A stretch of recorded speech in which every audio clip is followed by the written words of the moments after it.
It's Andrew Eborn here with my very good friend. We've known each other for several years, haven't we? Quite a few, yes. Quite a few, including during lockdown. Oh, and lockdown, you went from being the paparazzi, taking the pictures behind the scenes, to front and centre. Tell me what happened. I got really, really bad COVID. I ended up in hospital for 5 weeks, obviously, in high dependency unit. I decided when I came out of that, I was going to get a website up and running on Facebook, telling people they could get over it, basically, and it was beatable. So I did that. I set up a site, good news stories only. It's got quite a bit of coverage, to be honest. And it was because your history as a paparazzi. Yes. Talk to me about that, how you started in the industry. How did I start in the industry? That's a good question, that. I wanted to go and see status quo without paying. True story, it's a true story, it's a true story. And back in the day on the internet then, we didn't have Facebook and all that. We had, what do you call them, newsrooms or whatever, where you put comments and everything, fan pages. And somebody put on there how Mike Salt, who was the tour manager for Status Quo, had broken their camera. Right. So I went on there and I said, oh, that's disgusting. How could you do something like that to their camera? And he replied to me. He said, well, I was there for it. They did this, that and the other. I said, yeah, whatever. I said, if you really are Dave Salt, get me a pass. I'm coming to the NEC in a week's time. I want to go and photograph them. Right. OK, he said, and there was a pass there waiting. Oh, brilliant. And you were an amateur photographer beforehand? You had all your own kit, or you were blagging it at that stage? I was blagging it. I'm still blagging it now. What are you on about? But what I love is that everywhere you go, the paparazzi side, you always hear they get sort of denigrated in the press. They always say, look, you're hounding people. What's the truth? Well, I don't do that, to be quite honest. I get invited places. That's why I'm here, funny enough. Right. I was going to gate crash it, but you invited No, us. I did. With our good friend Barry, who's going to get this out everywhere. I love it. Absolutely. But it is. The paparazzi do have a bad name. Because they do. Talk to us about the industry, because what it is, you have to... Pictures can go for literally thousands. Not anymore. Is that right? Tell me about... Tell me about the transition, though. How did it used to be and how's it changed? Back in the day when there weren't so many mobile phones with cameras, you got good money for your photos. There weren't so many photographers out there, so obviously it's a smaller pool. And if it was printed, you got decent money. If it was online, not so. But now everybody's got mobile phones, and all the papers want is a picture. They don't give a damn how good it is. So give me an example then. I think some of the photos, the famous photos, how much would they go for? Well, I mean, the classic one is the Prince Andrew in the back of the car the other day. Okay. Unfortunately, your man there... The terrible one with him sort of lying back like that, yes. Yeah, looking like a frightened rabbit. How much would that go for? Well, apart from the fact he was actually working on a shift. Right. So all he got was his fee. Oh no, that's the other thing, isn't it? Absolutely. If he'd done that privately, not on a shift, you'd be looking at 60, 80,000. £80,000? Easily. But it's gone worldwide twice now. Right. So, and you get those iconic ones. They used to be when the royals all walked together, the four of them when they worked together. Yeah. If you get certain, I don't know, pictures with Epstein, which people might have taken earlier. Well, yeah, absolutely. All of that sort of stuff. But you say the industry's changed now because everybody's got a phone. So if you're sitting at home with your own mobile phone, you've got a great picture, what would you do with it? If you know what you're doing, you look on somebody like the Sun, for instance. There's a web link on there. Yeah. Send us your photos. Yes. There's agencies you can send them to. So if you go to the Sun, they say, OK, I've got this wonderful photo. Yes. It ends up on the photo editor's desk. He likes it. How much would he pay? If as little as you can get away with. Of course, that's the point, isn't it? That is the point, yeah, totally. So what would they first offer?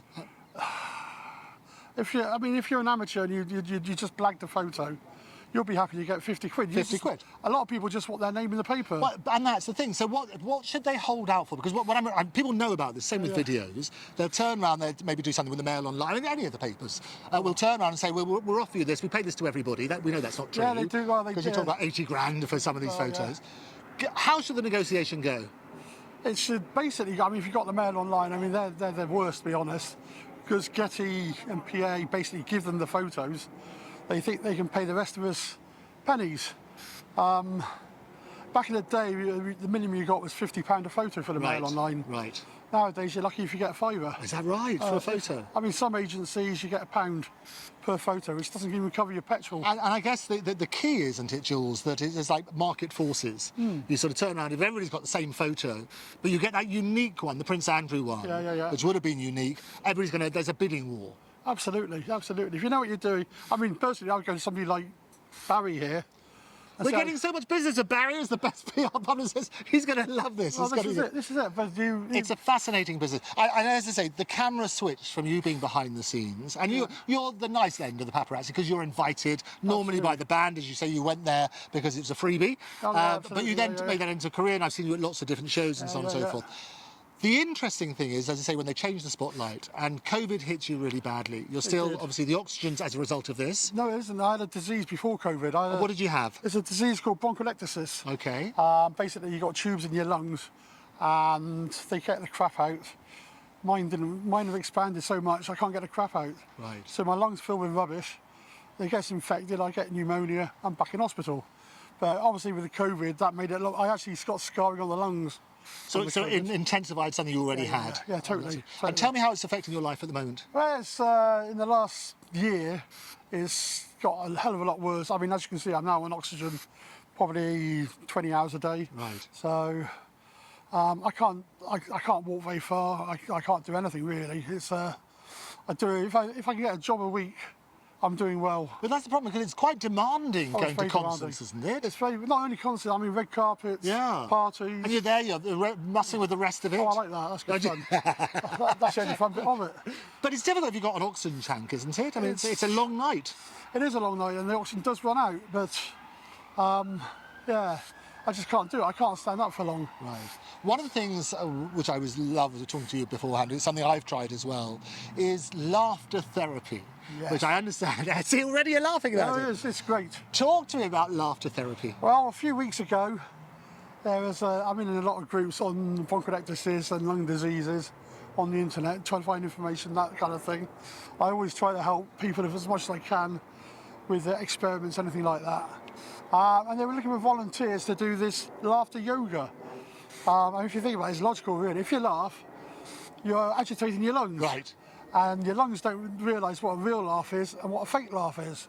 So I went to the meeting and they took me on the course. We do it in London 2 days a week.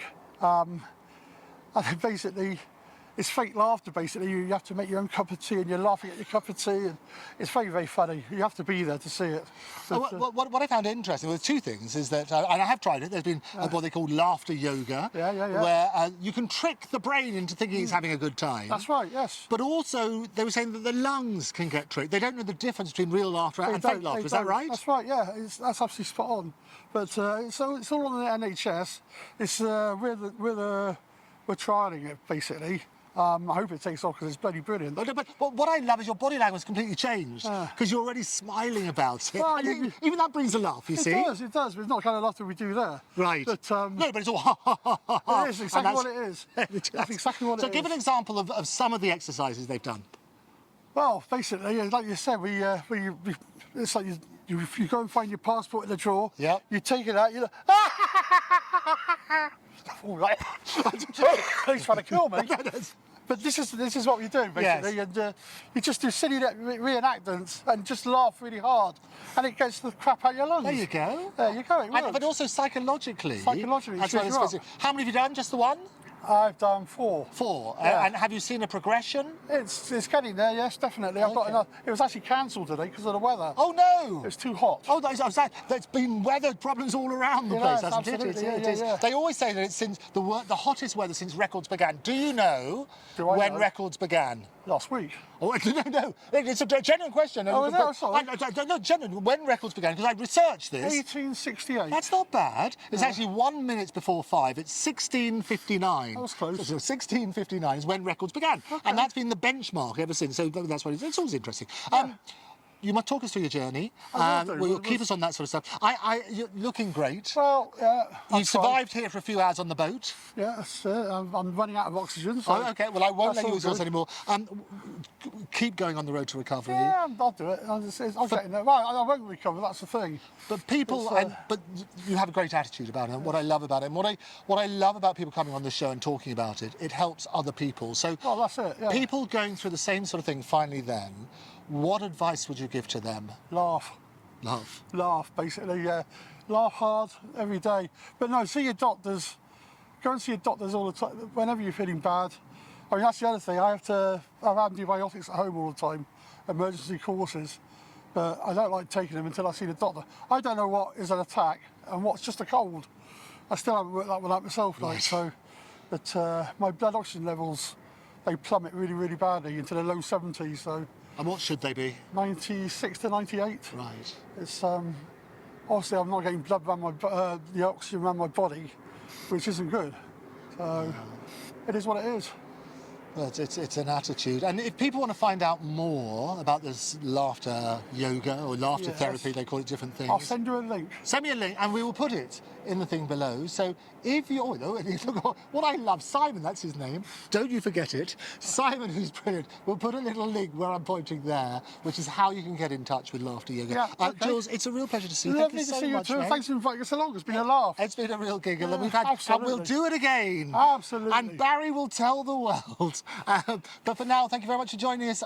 This is Andrew Eborn. We're signing off. It's been a great day today. The first, a new segment on the Andrew Eborn Show called In London Town Tonight. A bow, a little homage, if you like, to the BBC. Oh, I love it. Look at him. He's so inventive, this camera guy. We'll book him again. An homage to the BBC from the 60s. The idea, get different stories, just see what happens. And boy, have we done that. Oh, we have.